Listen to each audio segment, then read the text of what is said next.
네, 소개받은 그 사단법인 한국성년후견지원본부의 사무총장을 맡고 있는 이충희 법무사입니다.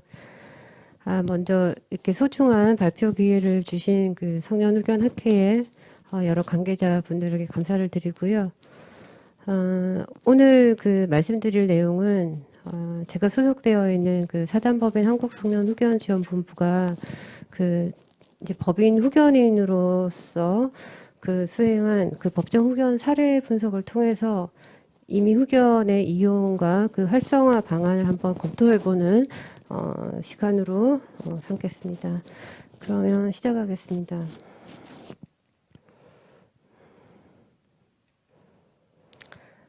아시다시피 이제 2011년에 이제 그 기존의 금치산자 한장치산자 제도가 없어지고 새로운 성년 후견 제도가 이제 도입이 되었습니다.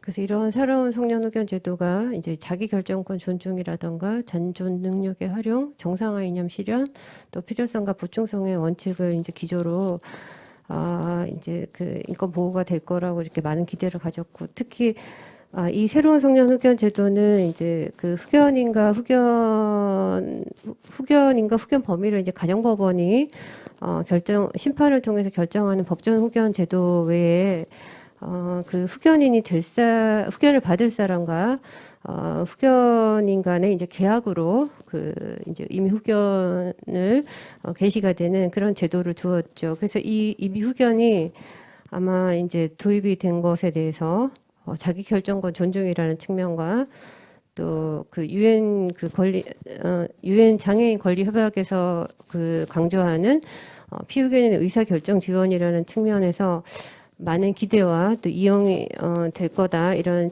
그런 기대가 있었죠. 그런데 한편으로 이제 우리나라 이제 총인구가 2020년에 5,178만 명에서 이제 계속적으로 증가하고 있고, 또 이 안에서 그 65세 인구의 그 고령 인구의 구성 비율이 이제 전체 한 16.1% 차지하다가 2030년이 되면 이제 25.5%까지 육박하다고 이제 전망이 되고, 또 중앙치매센터가 발표한 자료에 의하면 고령자 수 중에 이제 치매를 앓는 환자가 이제 매우 빠르게 증가하고 있다. 이제 그런 통계가 나옵니다. 또한 이제 등록장애인, 그 발달장애인 수도 계속적으로 증가하는 추세이고, 또 특히나 그 65세 장애인 비율도 이제 계속적으로 증가하고 있는 상황인데요. 그런데 이제 우리나라 성년 후견 제도가 도입되어 있는데 이러한 그 고령자나 장애인 수를 감안했을 때는 충분히 활용이 되고 있다고 좀 보기 어려운 측면도 있고, 특히나 이제 그 기대를 모았던 임의 후견 제도의 활용은 극히 이제 저조한 상황입니다. 그 이제 이번 달까지 이제 그 서울가정법원에서 임의 후견에 이제 등기된 것과 이제 임의 후견 감독인 선임 청구에 대한 그 누적된 그 현황을 이제 비공식 자료로 이제 제가 한번 받아봤는데요. 여기에 보면 이제 2013년 제도가 도입이 되고 임의 후견 감독인 선임 청구가 이제 인용이 된 건수가 현재까지 10건 정도에 불과하다는 걸 보실 수 있는데요. 이처럼 이제 우리나라 노령 인구와 또 정신적 장애가 있는 노인, 또 이제 장애인 등이 이제 지속적으로 증가하는 상황에서 이러한 그 임의 후견의 이용과 그 활성화가 이제 필요한 시점이다 이렇게 보고 있고, 그래서 오늘 시간에서는 임의 후견 제도가 어떤 건지 간단히 말씀을 드린 다음에 저희 본부가 그 전문가 후견인으로서 그 활동했던 사례 중에서 이제 임의 후견과 관련된 사례의 분석, 또 그 활성화 방안이 어떤 것이 있는지 한번 말씀을 드리려고 하는데요. 임의 후견, 그러니까 그 민법상 후견 계약은 이제 질병, 노령 등으로 인한 이제 정신적 제약이 있는 경우에 사무 처리 능력이 이제 부족할 상황에 있거나 또 상황에 있거나 부족하게 될 상황을 대비해서 본인의 재산관리나 신상보호 사무의 위탁을 하게 되는 거죠. 다른 사람에게. 또 그 위탁 사무에 대해서 이제 대리권을 수여하고 또 이러한 이제 그 후견에 대한 계약 내용은 공증을 받고 또 가정법원에 최종적으로 이제 임의후견 감독인이 선임이 되면 이제 이 임의후견의 효력이 발생하는 제도입니다. 후견을 받는 사람과 또 장래 임의후견인 간에 이제 합의로 계약은 이루어질 것이고요. 또 계약 내용은 본인의 이제 재산 관리와 신상 보호에 관한 내용으로 이제 이루어진다고 보시면 됩니다.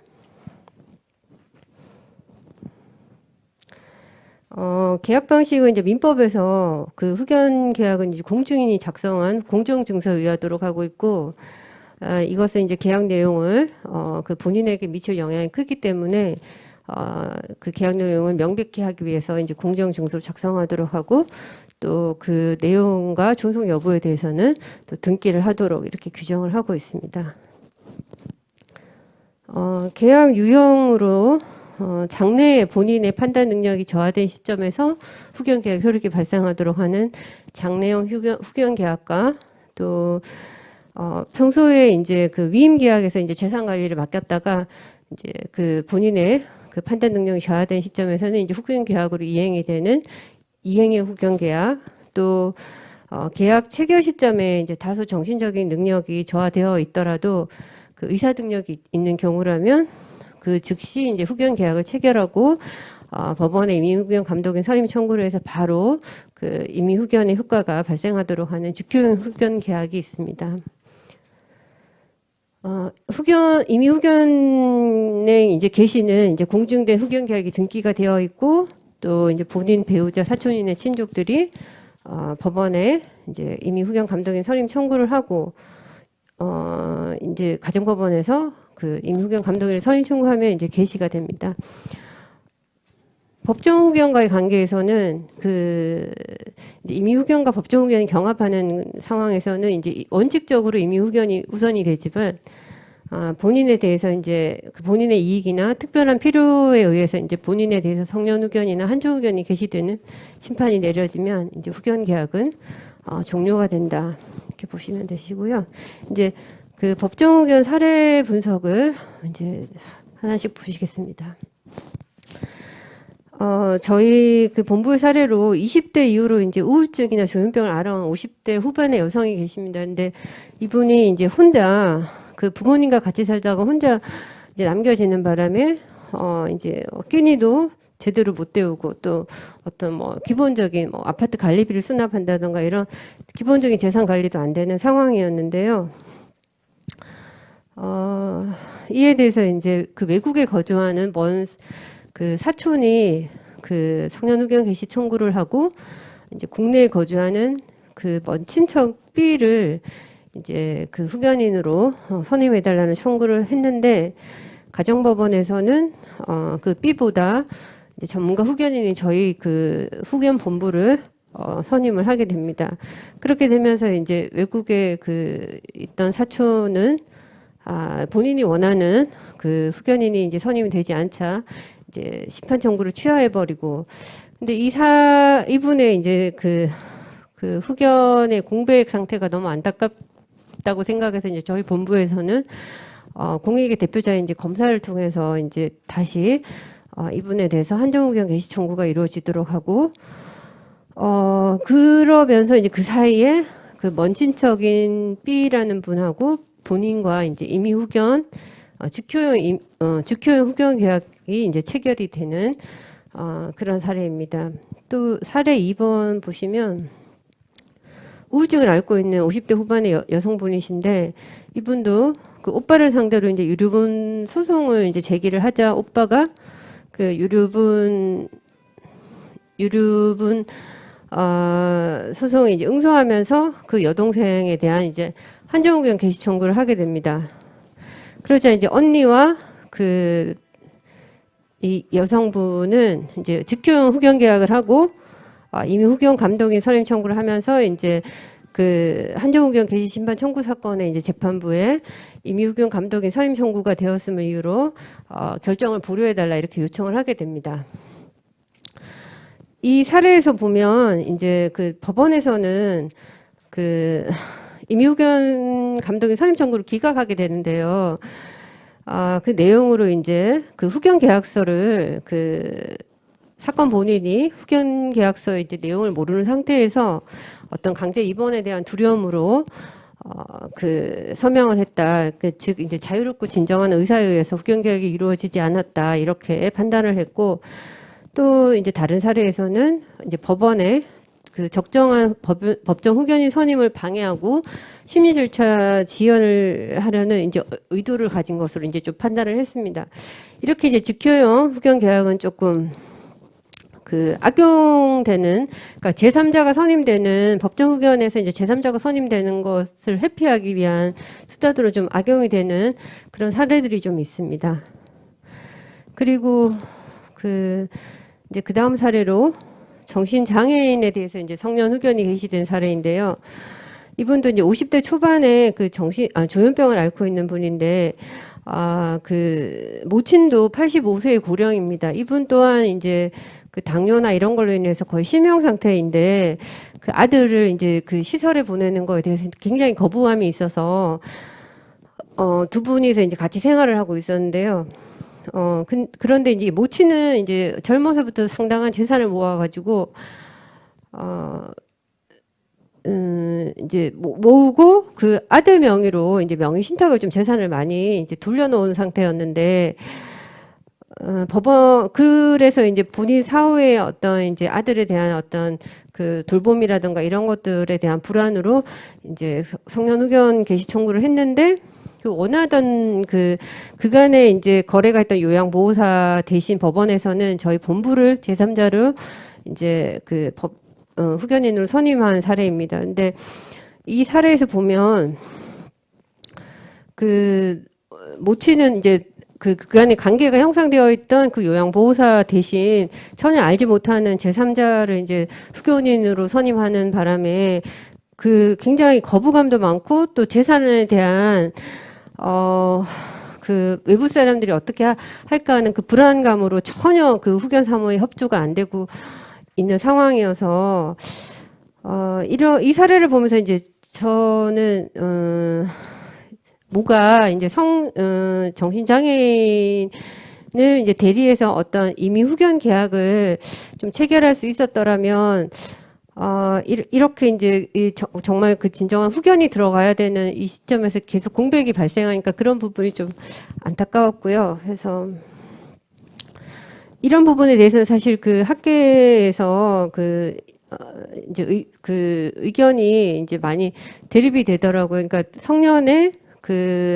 성년자에 대해서 이제 부모가 그 임의후견 계약을 체결할 수 있는지 여부에 대해서 견해가 대립이 되고 있는데, 그 성년 후견 제도의 취지에 비춰서 이제 피후견인을 좀 두텁게 보호할 수 있는 그런 측면에서 본다면 좀 대리 계약을 체결할 수 있는 것도 바람직하지 않나, 그렇게 이제 사교들은 이제 그렇게 생각을 하고 있습니다.